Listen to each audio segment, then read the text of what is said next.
శ్రోతలందరికీ నమస్కారం. Old stories by Bala ఛానల్కు స్వాగతం, సుస్వాగతం. కథలు చదువుతున్నది ఉషాబాల. ఈరోజు యద్దనపూడి సులోచన రాణి గారు రచించినటువంటి పూజారిణి కథ రెండవ భాగం విందాం. అదిలించేవారు విదిలించేవారు లేక స్వేచ్ఛగా సంతోషంగా వనరాణి వలె ఆ ప్రశాంత కుటీర ప్రాంగణంలో తిరుగాడుతున్న కుమార్తెను తృప్తిగా చూచుకున్నాడు శ్రీనివాసరావు.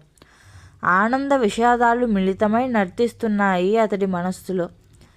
ఒక ముఖ్యమైన పని గురించి వెళ్తున్నాను తల్లి, వీలైనంత త్వరగా వచ్చేస్తాను, అంతవరకు ఇక్కడే ఉండు అంటూ అక్కున చేర్చుకున్న తండ్రిని పెనవైచుకొని బోరుమన్నది మీరా. అనుభవాలు ఆమెకు వయసుకు మించిన విజ్ఞతను సంతరింపజేశాయి. తండ్రి నిర్ణయం ఏమిటో అర్థం అయ్యి కానట్లుగా ఉన్నది ఆమె ఆంతర్యంలో. ఆ ఇంట నేనెవరికీ అవసరం లేదు కనుక నన్నిక్కడ వదిలేస్తున్నారేమో నాన్నగారు అనే అనుమానం మీరా మనసున మెదిలి అంతలోనే విస్తృతమైన భయోత్పాతం కలిగించింది. త్వరగా రండి నాన్నగారు అన్నది వెక్కుతూ. త్వరగానే వస్తారు తల్లి, చూడు మేమున్నాం నీకు, ఇక్కడ ఏం తక్కువ చెప్పు నీకు ఆదరంగా అశ్రువులొత్తుతూ ప్రేమగా ఒడిలోకి తీసుకున్న పార్వతిని తేరిపారా చూచింది మీరా. అటువంటి అనురాగపూరితమైన స్పర్శను, ప్రేమపూర్ణమైన ఒడిని, కరుణామయి అయిన స్త్రీని పూర్వ జీవితంలో చూచి ఎరుగదు ఆ బాలిక మీరా. 2 రోజులు బెదురుగా తిరిగిన మీరా ఆ రోజు కొంత భయం తగ్గి తిరుగాడుతున్నది. కానీ ఇంకా బెరుకు పూర్తిగా పోలేదామెకు. ఉదయం వేళల్లో రామదాసు చేసే పూజను దూరంగా గడప కావల కూర్చొని శ్రద్ధగా చూస్తుంది. పూజ కుంకుమ పుష్పాలు ఇయ్యబోతే చేయి దూరంగా ఉంచి అందుకుంటుంది. ఆ చేయి వణుకుతుంది కూడా. భోజనానికి 4 సార్లు పిలిస్తే కానీ రాదు. వచ్చిన భయంగా ఏమీ అడగదు. సగానికి సగం వదిలేసి లేచిపోయి తన పళ్ళెము గ్లాసు అన్నీ తానే శుభ్రపరిచి వేరుగా ఉంచుతుంది. తనకై తాను మాట్లాడదు. ఏ వృక్షఛాయలోనో ఏ పొదరింటి చాటునో గంటల తరబడి కూర్చుంటుంది దీర్ఘాలోచనామగ్నురాలే. ఈ ఏకాంత ప్రేమికను ఎలా సరిచేయటం? ఆ లేత ముఖంలో విచారాన్ని ఎలా చెరిపివేయాలి? ఆ మందకొడితనాన్ని ఎలా మాపి చురుకు పుట్టించాలి?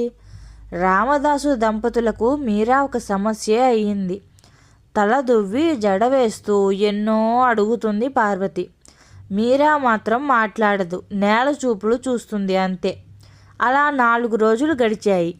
ఇక ఇలా కాదు, ఈ పిల్లకు పనులు చెప్పి చేయించి దారిలోకి తేవాలి అనుకున్న పార్వతి, మీరా బాబాయ్ గారి పూజ వేళ అవుతోంది, మందిరం దగ్గర అన్నీ సిద్ధం చెయ్యి, పూలు కోసుకురా అన్నది 5వ రోజు ఉదయాన. మీరా కనులు భయాశ్చర్యాలతో కదలాడాయి. కానీ కదలలేదు అక్కడి నుండి. వెళ్ళమ్మా మీరా, చూడు ఒక్కతేను, నేను పెద్దదాన్ని, ఎన్ని పనులు చేసుకోను, కాస్త సాయం చేయవు. మీరా ఈసారి మాట్లాడింది. నేను దేవుడి గదిలోనికి వెళ్ళకూడదంట కదా, మీకు తెలియదనుకుంటాను. ఎందుకని? పార్వతి విస్మయం. ఏమో అవనత వదనంతో మంద్రస్వరాన బదులు పలికింది మీరా.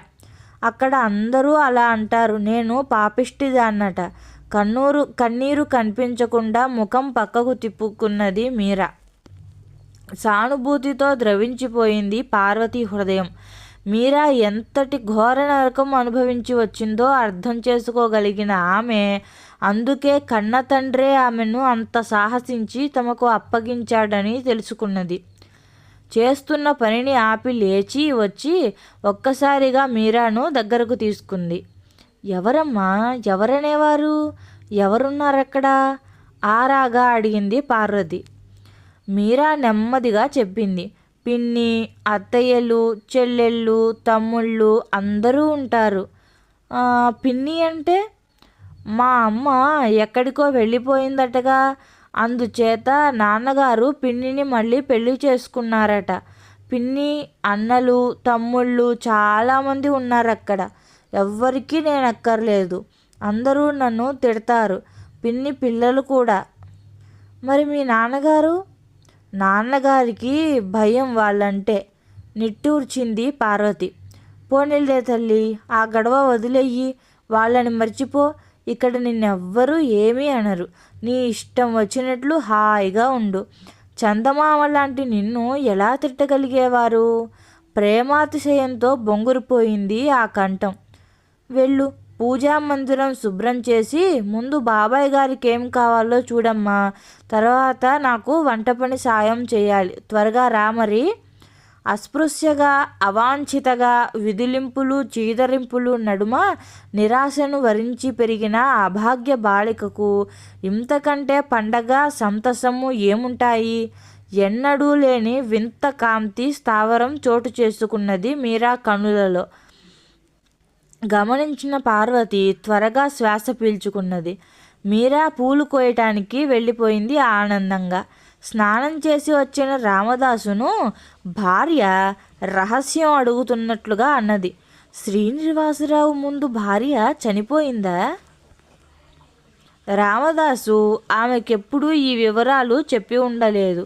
శ్రీనివాసరావు అతడికి మంచి స్నేహితుడని మాత్రమే అది వరలో ఆమెకు తెలుసును. చెడు వినకు అనకు అనే స్వభావం రామదాసుది. వివరాలు అడుగుతున్న భార్యను రామదాసు తేరిపారా చూచాడు. ఈ వివరాలు నీకు చెప్పటం అవసరమే అనుకుంటున్నాను. ఒక్క నిమిషం ఆగి మెల్లగా అన్నాడు. శ్రీను మొదటి భార్య చనిపోయింది. రెండవ భార్య మీరా తల్లి. మీరాకు 2 ఏళ్ల వయస్సప్పుడు బిడ్డను, సంసారాన్ని, సర్వాన్ని వదిలి వెళ్ళిపోయింది. ఆ శ్రోత నివ్వెరపాటుతో నిలబడిపోయింది. ఎక్కడికి వెళ్ళింది? ఎంతో ఆశ్చర్యం ఆ స్వరంలో.